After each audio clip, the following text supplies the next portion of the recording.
Sir আমি মিষ্টিটা নিতে পারবো না। কেন, কি হলো আবার? স্যার আমার মনে হচ্ছে আপনার কোথাও ভুল হচ্ছে। আমার ভুল হয়েছে? আমার আবার কি ভুল হতে পারে? স্যার এতে মিষ্টি নেই, এতে অনেকগুলো টাকা আছে। স্যার আপনি হয়তো ভুল করে এটা আমাকে দিয়ে দিয়েছেন। ও সিট, আমি হয়তো তোমাকে মিষ্টির বাক্সের জায়গায় এই টাকার বাক্সটা দিয়ে দিয়েছি, কিন্তু তুমি এই টাকাগুলো আমাকে ফিরিয়ে দিলে কেন? তুমি তো এই টাকাগুলো তুমি তোমার নিজের কাছেও রেখে দিতে পারতে। স্যার আপনি এটা কি কথা বলছেন? হ্যাঁ আমরা গরিব হতে পারি, কিন্তু আমরা কারোর সাথে বেইমানি করি না কখনো। আর যদি এই টাকাগুলো আমার নয়, তাহলে আমি এই টাকাগুলো আমার কাছে কি করে রাখতে পারি? আর আপনি হয়তো ভুল করে এই টাকাগুলো আমাকে দিয়ে দিয়েছেন, তাই জন্য তো আমি আপনাকে ফেরত দিতে এসেছি। কিন্তু আমি তো ধরতেই পারতাম না। না, আমি জানতে পারতাম যে আমার টাকাগুলো কোথায় চলে গিয়েছে। তোমার তো এই টাকাগুলো কোনো কাজে লেগে যেত, কোনো তোমার সংসারে কোনো কাজে লেগে যেতে পারতো, তোমার সংসারের রেশনের কাজে লেগে যেত। আপনি জানতেন না তো কি হয়েছে, আমি তো জানতাম।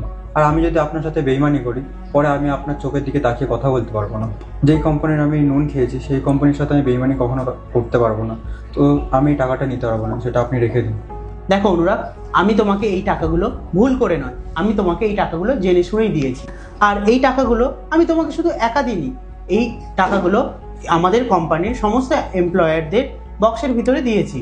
কিন্তু কোনো স্টাফ টাকাগুলো আমাকে ফেরত দিতে আসেনি, শুধুমাত্র তুমি এসেছো টাকাগুলো আমাকে ফেরত দিতে।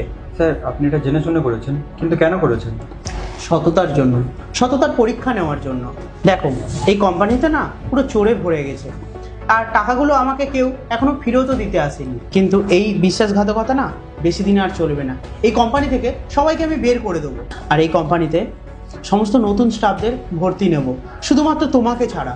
আর আমি এটা জেনে খুশি যে তুমি আমার কোম্পানিতে একজন সিকিউরিটি গার্ড।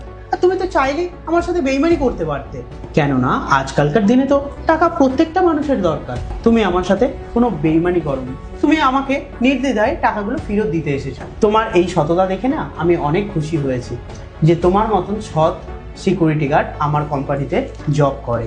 তোমার মতনই একজন সৎ সিকিউরিটি গার্ড, সৎ মানুষ আমার এই কোম্পানিতে দরকার।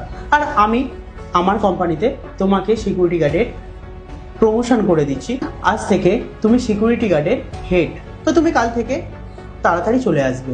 স্যার আপনাকে অনেক অনেক ধন্যবাদ, কিন্তু স্যার আমি টাকাটা নিতে পারবো না, এটা আপনিই রাখুন। আর এই 50,000 টাকা তুমি রাখো। কিন্তু স্যার এই টাকাগুলো আমি তোমাকে খুশি হয়েই দিচ্ছি, তোমার সততার জন্য। ধরো। স্যার ধন্যবাদ, আসছি।